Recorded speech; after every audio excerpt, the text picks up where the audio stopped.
So in this video, we will discuss the review of Rankine cycle. Let's start with the ideal steam cycle. तो steam cycle में क्या होता है? Steam cycle में चार main component होते हैं. Boiler, जिसमें steam generate होती है, water से steam में convert होता है.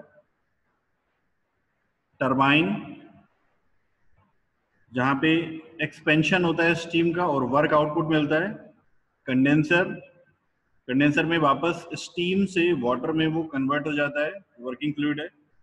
और उसके बाद पंप से वाटर में कन्वर्ट होने के बाद हाई प्रेशर लिक्विड या हाई प्रेशर जो वाटर है उसको सप्लाई कर दिया जाता है वापस बॉयलर को.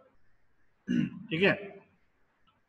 तो साइकिल स्टार्ट होती है पंप से. सबसे पहले जो वाटर है उसको उसका प्रेशर इंक्रीज करके पंप के द्वारा और उसको बॉयलर में सप्लाई किया जाता है. उसके बाद बॉयलर्स या फिर बॉयलर्स को स्टीम जनरेटर्स भी बोलते हैं. बॉयलर्स में जो वाटर एंटर कर रहा है उसमें उस वाटर को स्टीम में कन्वर्ट किया जाता है through the heat released from a fuel, जो कि जनरली कोल यूज होता है. तो कोल के कंबशन से जो हीट रिलीज होती है उस हीट से वाटर को स्टीम में कन्वर्ट किया जाता है और high pressure temperature steam boiler से निकलने के बाद जाती है टरबाइन पे, स्टीम टरबाइन पे. स्टीम टरबाइन पे जो स्टीम है उसका एक्सपेंशन होता है और उस एक्सपेंशन से टरबाइन में वर्क आउटपुट प्रोड्यूस होता है. वर्क आउटपुट प्रोड्यूस होने के बाद टरबाइन से जो स्टीम निकलती है उसको कंडेंसर में ले जाके, condenser is basically heat exchanger, जहाँ पे उसकी स्टीम की बची हुई हीट को रिलीज करके उसको वाटर में कन्वर्ट कर दिया जाता है और जो हीट वहां से रिलीज हुई वो किसी दूसरे फ्लूइड को ट्रांसफर कर दी जाती है. उसके बाद कंडेंसर के बाद जो स्टीम वाटर में कन्वर्ट हो गई है पूरे के पूरा उसका लिक्विड बन चुका है और वो लिक्विड वाटर फिर वापस से पंप के थ्रू प्रेशर इंक्रीज करके सप्लाई कर दिया जाता है बॉयलर. ठीक है. काफी लोगों का इसमें यही डाउट रहता है कि स्टीम को कंडेंस करने की जरूरत क्यों पड़ती है. उसका रीजन यही है कि अगर टरबाइन से निकली हुई स्टीम को हम डायरेक्टली बॉयलर में प्रेशर इंक्रीज करके भेजना चाहेंगे तो क्या होगा कि टरबाइन से जो स्टीम निकल रही है वो या तो सैचुरेटेड स्टीम की फॉर्म में होगी या फिर स्टीम और लिक्विड वाटर का मिक्सचर होगा. तो अगर वो मिक्सचर होगा या फिर स्टीम की फॉर्म में होगा तो पंप उसके साथ डील नहीं कर पाएगा. Pumps only deals with the liquid only. तो अगर लिक्विड और वेपर का मिक्सचर होगा या फिर वेपर की फॉर्म में निकलेगी स्टीम टरबाइन से तो पंप्स उसके साथ डील नहीं कर पाएंगे. अगर वो प्योर वेपर फॉर्म में होगी तो हम कंप्रेसर यूज कर सकते हैं, लेकिन कंप्रेसर का वर्क इनपुट बहुत ज्यादा हो जाता है और इतना ज्यादा हाई प्रेशर भी जनरेट नहीं किया जा सकता वेपर के साथ में जितना हम पंप के साथ में कर लेते हैं. तो कंप्रेसर से अगर हम कंप्रेसर यूज भी करते हैं स्टीम को कंप्रेस करने के लिए तो उससे प्रेशर ज्यादा से ज्यादा 8 बार 10 बार 15 बार 20 बार इतना हो सकता है. लेकिन पंप के थ्रू जो प्रेशर इंक्रीज किया जाता है वाटर का, क्योंकि वाटर का जो प्रेशर है वो इजिली इंक्रीज हो जाता है बिकॉज वाटर इज इनकम्प्रेसिबल. तो वाटर का जो प्रेशर इंक्रीज किया जाता है वो अराउंड 200 400 500 बार तक भी यूज किया जाता है. इवन आजकल जो सुपर क्रिटिकल बॉयलर्स यूज हो रहे हैं उसमें बहुत ज्यादा हाई प्रेशर पंप के थ्रू जनरेट किया जाता है. तो this is the ideal steam cycle जो कि एक प्रैक्टिकल साइकिल है. स्टीम पावर प्लांट में यूज होती है और इस तरह से चार कंपोनेंट के थ्रू बॉयलर, टरबाइन, कंडेंसर और पंप के थ्रू यहाँ से पावर आउटपुट प्रोड्यूस की जाती है. ठीक है. अब सवाल ये आता है कि बॉयलर, टरबाइन, कंडेंसर, पंप में जो ये स्टीम साइकिल है इसको कौन सी थर्मोडायनेमिक साइकिल के थ्रू हम यूज करें, कौन कौन से प्रोसेस इसमें हमें एम्प्लॉय करने पड़ेंगे. मींस बॉयलर में जो हीट एडिशन हो रहा है वो कौन से प्रोसेस पे करेंगे, टरबाइन में जो एक्सपेंशन हो रहा है वो कौन से प्रोसेस पे करेंगे. तो उसके लिए हम देखते हैं कि वेपर पावर साइकिल कौन सी हम इसमें यूज कर सकते हैं, कौन सी वेपर पावर साइकिल हम इसमें यूज कर सकते हैं. ठीक है.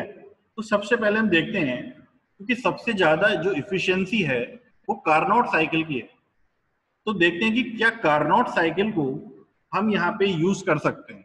तो मैंने एक टीएस डायग्राम पे कार्नोट साइकिल ड्रॉ की है। इस कार्नोट साइकिल में प्रोसेस 1-2 इज आइसोथर्मल प्रोसेस, जहां पे हीट ऐड होगी बॉयलर में और वाटर स्टीम में कन्वर्ट होगा। 2-3 इज आइसेंट्रोपिक प्रोसेस, जहां पे आइसेंट्रोपिक एक्सपेंशन होगा टरबाइन में स्टीम का। 3-4 इज कंडेंसेशन, कंडेंसेशन हो जाएगा स्टीम का। And 4-1 is the isentropic compression process, जहां पे पंप में एंटर करेगा वाटर और 4-1 में उसका कंप्रेशन हो जाएगा आइसेंट्रोपिक। तो दो आइसोथर्मल प्रोसेस और दो आइसेंट्रोपिक प्रोसेस के थ्रू हमने एक कार्नोट साइकिल ड्रॉ की है, जिससे हम स्टीम पावर प्लांट को रन कराना चाह रहे हैं। तो देखते हैं इसमें क्या डिफिकल्टीज आती है। सबसे पहली डिफिकल्टी तो ये है कि जो क्योंकि आइसोथर्मल प्रोसेस है, तो आइसोथर्मल प्रोसेस 1 से लेके 2 तक ही रहेगा। 2 के आगे आइसोथर्मल प्रोसेस नहीं हो सकता अगर हमें उसको सुपरहीटेड स्टीम में कन्वर्ट करना है तो। ठीक है, तो 2-3 प्रोसेस 1 से 2 यहाँ पे स्टीम में कन्वर्ट हो जाएगी 2 पॉइंट पे। और जब ये स्टीम में कन्वर्ट होने के बाद टरबाइन में इसका एक्सपेंशन होगा, तो एक्सपेंशन होने के बाद में क्या होगा, जब हीट इसकी रिलीज होती रहेगी तो ये लिक्विड वाटर में कन्वर्ट होती रहेगी। तो 3 पॉइंट पे जो यहाँ पे 3 पॉइंट पे जो हमें फेज मिलेगा, that is the liquid water and vapour mixture. Means बहुत सारा जो स्टीम है वो लिक्विड वाटर में कन्वर्ट हो जाएगा 3 पॉइंट तक पहुंचते पहुंचते। एक्सपेंशन में 3 पॉइंट तक पहुंचते पहुंचते बहुत सारा जो स्टीम है वो लिक्विड वाटर में कन्वर्ट हो जाएगा। तो अगर टरबाइन में, क्योंकि 2-3 जो प्रोसेस है वो टरबाइन में हो रहा है आइसेंट्रोपिक एक्सपेंशन, तो टरबाइन में अगर जो स्टीम है वो लिक्विड में कन्वर्ट होने लगेगी तो क्या होगा, ब्लेड का इरोजन स्टार्ट हो जाएगा। Blade erosion due to very low dryness fraction at point 3। क्योंकि 3 पॉइंट पे जो ड्राइनेस फ्रैक्शन है वो बहुत कम हो जाएगा। ड्राइनेस फ्रैक्शन कम होने का मतलब लिक्विड की क्वांटिटी बहुत ज्यादा बढ़ जाएगी और स्टीम की क्वांटिटी कम रह जाएगी। तो ड्राइनेस फ्रैक्शन बहुत ज्यादा कम होने की वजह से 3 पॉइंट पे क्या होगा, जो टरबाइन के ब्लेड्स हैं वहां पे इरोजन स्टार्ट हो जाएगा, इरोजन स्टार्ट हो जाएगा। ठीक है, तो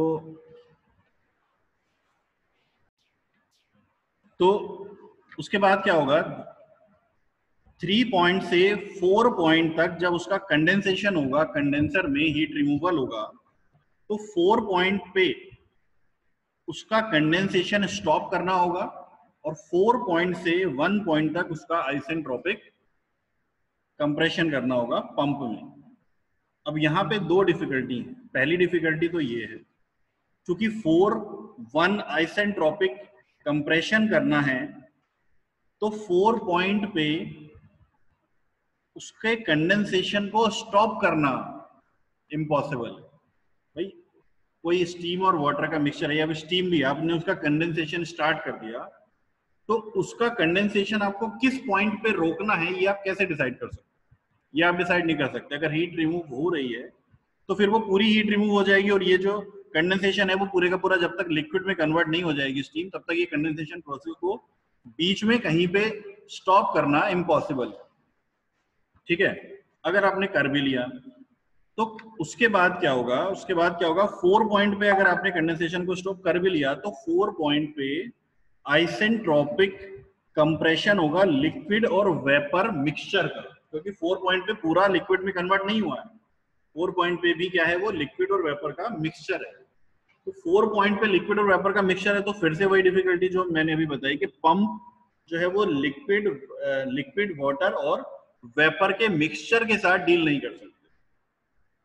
तो pump can't handle liquid vapour mixture phase, तो मिक्सचर जो फेज है उसको पंप डील नहीं कर पाएंगे।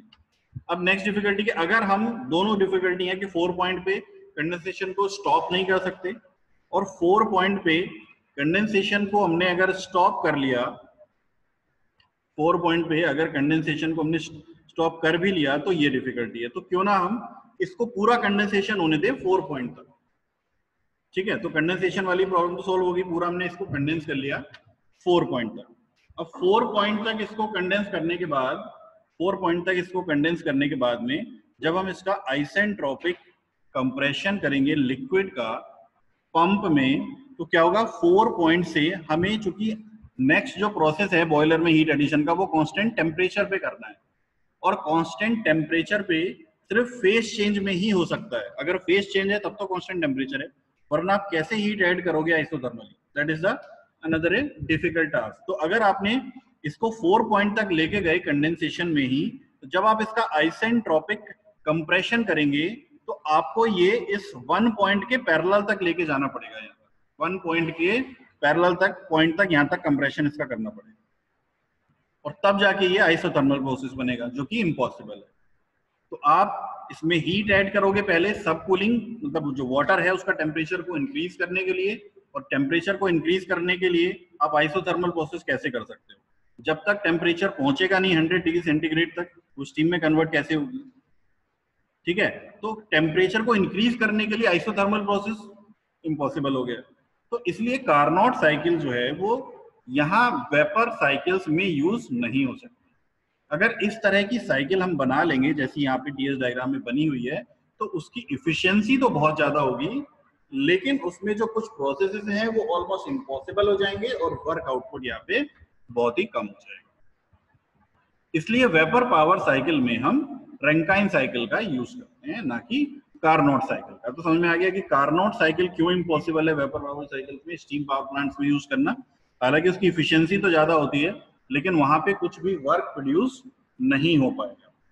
ठीक है, इसलिए हम इसमें यूज करेंगे आइडियल रैंकाइन साइकिल, जो हम डिस्कस करेंगे।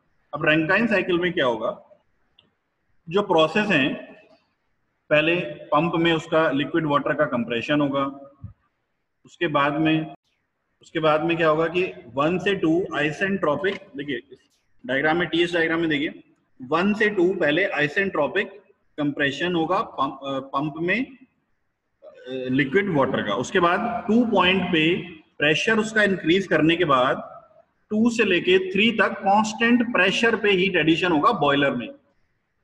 तो 2 से लेके 3 तक इस डायग्राम में भी दिख रहा है, 2 3 में बॉयलर में हीट एडिशन होगा, जिसको Q in से हम डिनोट कर रहे हैं। तो Q in हीट एडिशन होगा बॉयलर में 2-3 प्रोसेस में, और प्रोसेस कौन सा होगा? Constant pressure process. तो टीएस डायग्राम पे जो कांस्टेंट प्रेशर लाइन होती है वो इस तरह की होती है। सब कूलिंग रीजन में नीचे की तरफ उसका स्लोप होता है, इस डोम वेपर डोम में आइसोथर्मल प्रोसेस होता है वो, क्योंकि वहां पे फेस चेंज होता है, और सुपर हीटेड रीजन में वो ऊपर की तरफ इंक्रीज होती है। तो ये होती है हमारी isobaric line, constant pressure lines इस तरह से डिनोट की जाती है। ठीक है, तो बॉयलर के अंदर कांस्टेंट प्रेशर पे हीट एडिशन होगा, and the heat addition is denoted by Q in। Now 3-4 is constant isentropic expansion होगा टरबाइन के अंदर। 3-4 प्रोसेस में आइसेंट्रोपिक एक्सपेंशन होगा टरबाइन के अंदर, जहां से हमें वर्क आउटपुट प्रोड्यूस होगी, और उस वर्क आउटपुट को हम डिनोट कर रहे हैं W out से। W out क्योंकि ये वर्क प्रोड्यूस हो रहा है, आउट हो रहा है, सिस्टम से बाहर जा रहा है, तो इसलिए हम इसको डिनोट कर रहे हैं W out से। उसके बाद टरबाइन के बाद 4-1 कंडेंसेशन होगा वाटर में स्टीम का, और ये प्रोसेस भी होगा आइसोथर्मल कांस्टेंट प्रेशर प्रोसेस। तो अगेन जैसे ऊपर एक कांस्टेंट प्रेशर लाइन बनी है, वैसे नीचे भी एक कांस्टेंट प्रेशर लाइन बनी हुई है, और वेपर डोम के अंदर कांस्टेंट प्रेशर लाइन भी कैसी होती है? एक स्ट्रेट लाइन, हॉरिजॉन्टल लाइन बन जाती है, आइसोथर्मल लाइन बन जाती है। तो 4-1 में कंडेंसेशन होगा स्टीम का 4 पॉइंट से 1 पॉइंट तक, और ये प्रोसेस होगा कांस्टेंट प्रेशर प्रोसेस। उसके बाद 1-2 आइसेंट्रोपिक कंप्रेशन होगा पंप में, और पूरी की पूरी जो साइकिल है वो रिपीट होती रहेगी। पंप में जो वर्क इनपुट है उसको हम W in से डिनोट कर रहे हैं, W in वर्क इनपुट, और टरबाइन से जो हमें वर्क मिल रहा है दैट इज वर्क आउटपुट। तो W out, W in, Q in, और कंडेंसर में जो हीट रिलीज हो रही है, कंडेंसर में जो हीट निकल के स्टीम से जो बाहर जा रही है, उसको हम डिनोट कर रहे हैं Q out से। तो this is a simple Rankine cycle जिसके ऊपर स्टीम पावर प्लांट बेस्ड होते हैं। ये सिंपल रैंकाइन साइकिल है, इसमें और भी एक्चुअल जो पावर प्लांट में जब ये रन की जाती है तो इसमें और भी कुछ चेंजेस किए जाते हैं, but this is the ideal Rankine cycle जिसके ऊपर हमारा स्टीम पावर प्लांट बेस्ड होता है।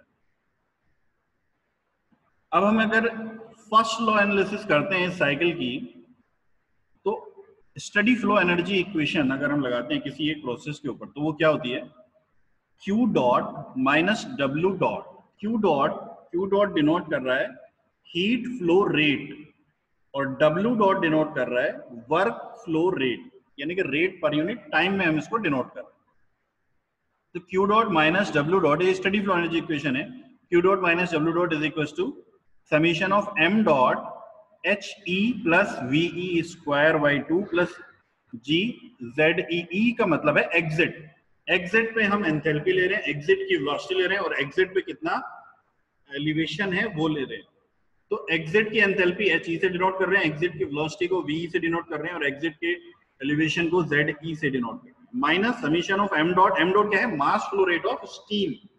तो एम डॉट क्या है, mass flow rate of steam,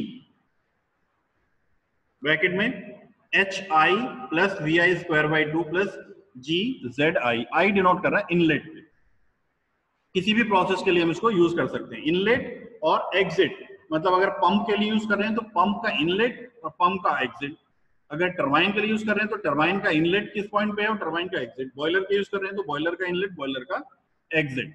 तो एच आई इनलेट की, एच आई प्लस वी आई और जेड आई, ये क्या है, इनलेट की प्रॉपर्टीज हैं और एच ई वी ई और जेड ई क्या है, एग्जिट की प्रॉपर्टी। ठीक है, अब if kinetic and potential energy changes को अगर आप नेग्लेक्ट कर देते हैं तो ये वाली जो टर्म है g z e, g z i, v i square by 2 और वी ई स्क्वायर बाई 2, ये वाली जो टर्म्स हैं वो यहां से खत्म हो जाएंगी। और चूंकि एक ही इन है हर एक चारों में, बॉयलर में भी, टरबाइन में भी, पंप में भी, कंडेंसर में, एक ही इन है और एक ही आउट है, इसलिए ये जो समीशन वाला साइन है उसको हमने हटा दिया यहाँ से। तो क्या बन गई इक्वेशन अभी ये जो इक्वेशन मैंने लिखी थी वो पर यूनिट टाइम की फॉर्म में लिखी थी, अभी मैं इसको पर यूनिट टाइम की फॉर्म में नहीं लिख रहा हूँ। तो यहाँ से मैंने डॉट जो एम डॉट, एम के ऊपर जो डॉट लगा था डब्ल्यू के ऊपर और क्यू के ऊपर, ये सब यहाँ से हटा दिया। तो ये क्या हो जाएगी, Q minus W is equal to M, यहां से बचेगा सिर्फ एच ई और यहां से बचेगा सिर्फ एच आई, तो एच ई माइनस एच आई हो जाएगा। ठीक है, अब इसको अगर इसी इक्वेशन को मैं पर यूनिट मास की फॉर्म में लिखूं तो पर यूनिट मास की फॉर्म में क्या हो जाएगा, m चला जाएगा LHS में, q by M, w by M और यहां हो जाएगा h e minus H I. तो q capital q by M क्या हो जाएगा, q capital q by M हो जाएगा per unit mass, heat transfer per unit mass, इसको नोट कर रहे हैं स्मॉल q से, और capital W divided by m हो जाएगा स्मॉल w, तो ये हो जाएंगे पर kg में। तो q minus w will be h e minus H आई।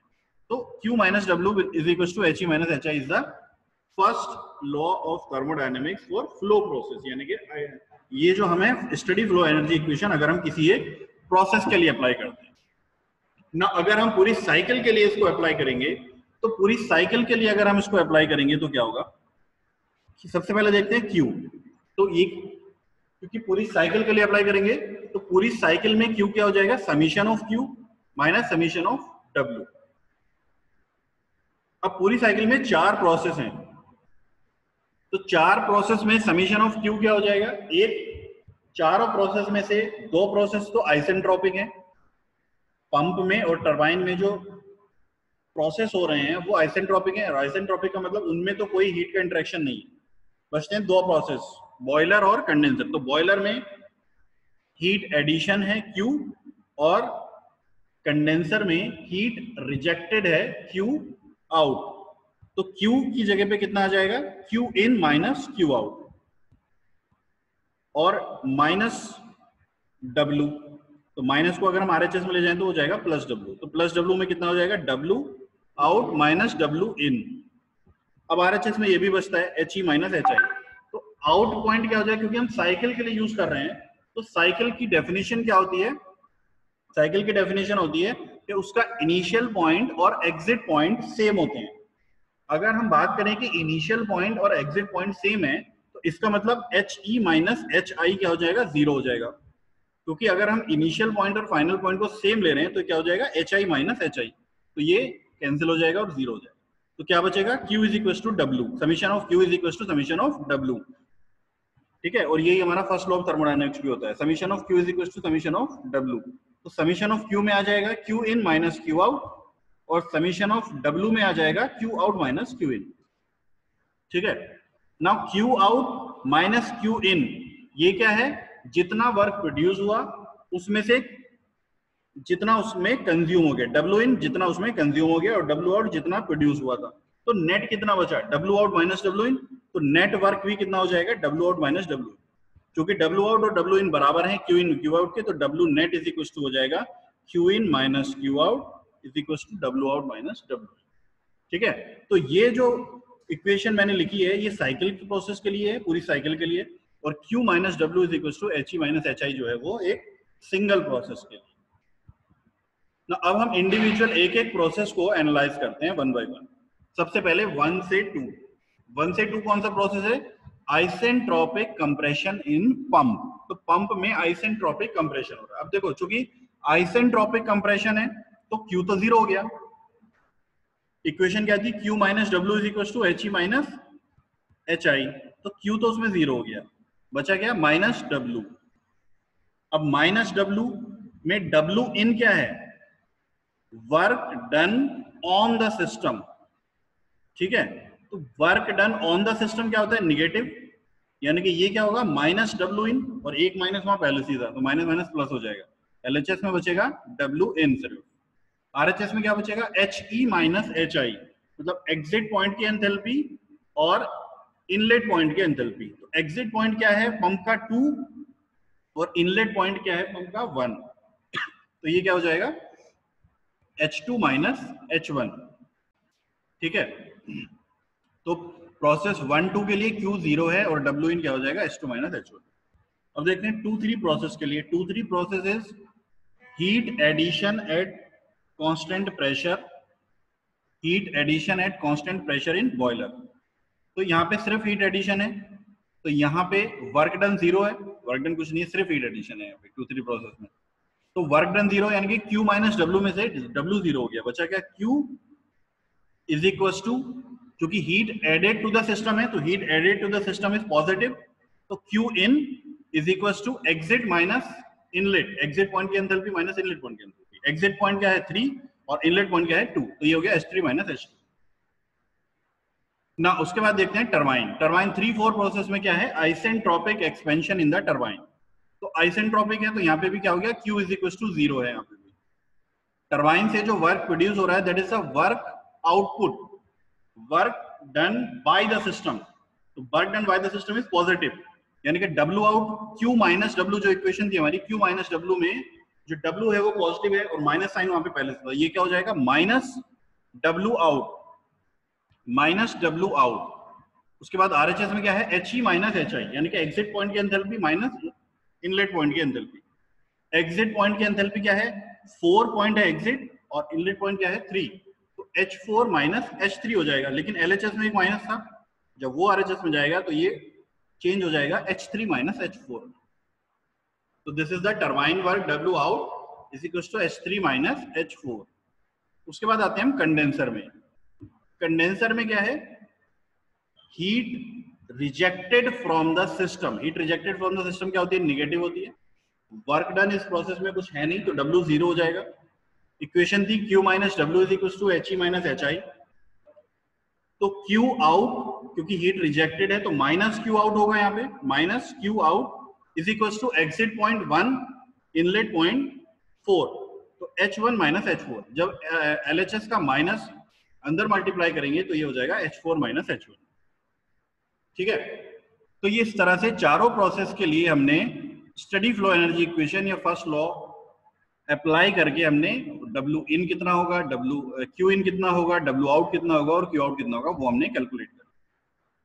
उसके बाद W नेट हमने क्या देखा था, W out minus W in, output work minus input work से मिल जाएगा हमें नेट वर्क। W आउट हमने अभी निकाला H3 माइनस H4 और W इन भी हमने निकाला H2 माइनस H1, तो H3 minus H4 minus H2 minus H1 हो जाएगा ये। अब इफिशियंसी क्या होगी इसकी, efficiency will be W net upon Q इन, कितना आउटपुट मिला और कितना हमने इनपुट उसको दिया। तो आउटपुट क्या है W नेट और इनपुट क्या है जो हीट ऐड की उसमें Q इन। नाउ W नेट को हम इस तरह से भी लिख सकते हैं Q in minus Q out, और W नेट को हम इस तरह से भी लिख सकते हैं W आउट माइनस W इन, दोनों तरह से यूज कर सकते हैं। तो कोई डिफरेंस नहीं आएगा इसमें, चाहे आप W नेट को W आउट माइनस W इन लिख ले चाहे आप डब्ल्यू नेट को Q in minus Q out लिख लें, नीचे क्या रहेगा क्यू इन। ठीक है, तो अब क्यू इन की वैल्यू हमने अभी फाइंड आउट की है H3 minus H2, Q out की वैल्यू हमने अभी फाइंड आउट की है H4 माइनस H1, ये यहाँ पे पुट कर देंगे। तो क्यू इन की जगह पे आएगा H3 minus H2 minus H4 minus H1 upon H3 minus H2। ठीक है, तो डब्ल्यू जो इफिशियंसी है वो कितनी हो जाएगी H3 minus H2 minus H4 minus H1 upon H3 minus H2। ठीक, अब देखो यहाँ पे ये वाला जो है ये माइनस H4 है यहाँ पे, और यहाँ पे माइनस H2 है। अगर मैं इनको रिप्लेस कर दूं तो माइनस H2 की जगह पे माइनस H4 ले आते हैं तो ये हो जाएगा H3 माइनस H4, और H2 को इधर ले आते हैं तो ये हो जाएगा minus H2 minus H1।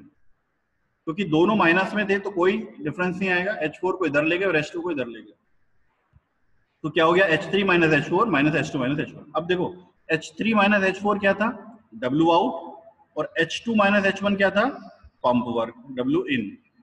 H2 minus H1 is pump work, W इन, और H3 minus H4 is turbine work, that is W out. तो H3 माइनस H4 की जगह पे लिख सकते हैं W आउट, और H2 माइनस H1 की जगह लिख सकते हैं W इन, और नीचे H3 माइनस H2 तो Q इन था। तो thermal efficiency W out minus W in upon Q in भी लिख सकते हो, और Q in minus Q out upon Q in, इस तरह से भी इसकी इफिशिएंसी को निकाला जा सकता है। ठीक है, अब यहाँ पे जो एंथैल्पी है H3, H2, H4, इनकी जगह पे आप CP_T नहीं लिख सकते। H3 माइनस H2 को CP_T3 माइनस T2 यहाँ पे नहीं लिख सकते। क्यों? क्योंकि यहाँ पे हम स्टीम और लिक्विड वाटर की बात कर रहे हैं। H जो है वो CP_T या तो कांस्टेंट प्रेशर प्रोसेस के लिए होता है, और अगर किसी और प्रोसेस के लिए हम H को CP_T लिख रहे हैं तो फिर उसके लिए जो वर्किंग फ्लूइड है वो आइडियल गैस होना चाहिए। बट यहाँ पे आइडियल गैस नहीं है, इसीलिए हम H3 माइनस H2 को CP_T3 माइनस T2 नहीं लिख सकते। ठीक है, तो यहाँ पे जो एफिशिएंसी है वो एंथैल्पी की टर्म में ही रहेगी। कंफ्यूज नहीं होना यहाँ पे गैस टरबाइन साइकिल की तरह, जहाँ पे हम एंथैल्पी को टेम्परेचर की टर्म में लिख लेते थे, क्योंकि वहां पे जो वर्किंग फ्लूइड था वो आइडियल गैस था, और यहाँ पे जो वर्किंग फ्लूइड है वो स्टीम है। तो इसलिए यहाँ पे जो एंथैल्पी है उसको हम H3 माइनस H2 को CP_T3 माइनस T2 की फॉर्म में नहीं लिखेंगे, या फिर एंथैल्पी को CP_T की फॉर्म में नहीं लिखेंगे। तो इसकी जो इफिशियंसी है वो हमें एंथैल्पी की टर्म में ही कैलकुलेट करनी पड़ेगी।